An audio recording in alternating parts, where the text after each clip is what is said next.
is yours. Thank you, Mr. Moderator. Good morning to everyone. I am Professor Dr. Hüseyin Demir, President of the Aktion für Flüchtlingshilfe, which is based in Berlin, Germany. There have been inspiring talk here about freedom of opinion and freedom of press and how to protect these freedoms. However, I like to bring the terrible situation in Turkey to your attention. Since 2016, Turkish government has closed down 18 TV channels, 22 radio channels, 50 newspapers and 20 magazines. In total, 116 media organizations. Newspapers such as Zaman, Bugün, Özgür Gündem, TV channels such as Samanyolu, Bugün TV, and the Can Erzincan.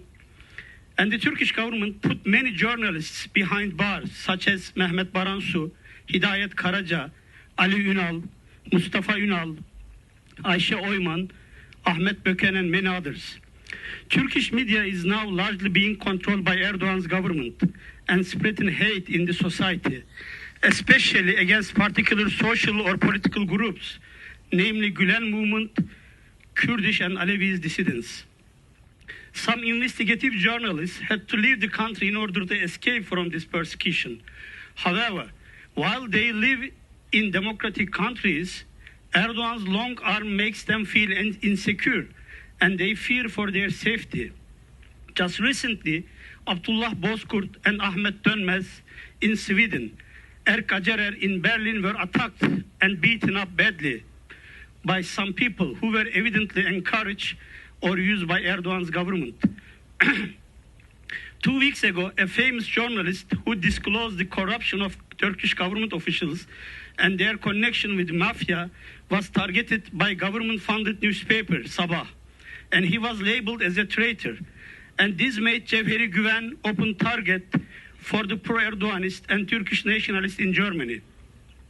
The persecution on journalists and people who think differently than Turkish government still continues in Turkey. Ordinary people who answered the questions of YouTubers in street interviews are arrested. Thousands of websites have been restricted so that public cannot access them to find alternative news to government-controlled media. When victims seek legal remedies through courts, they realize that there is none, since the judiciary is controlled by the government.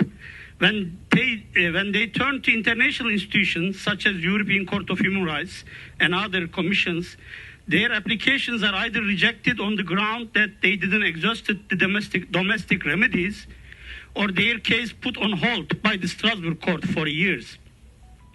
What the Strasbourg Court and some other international institutions don't understand is that there is no impartial and independent judiciary in Turkey.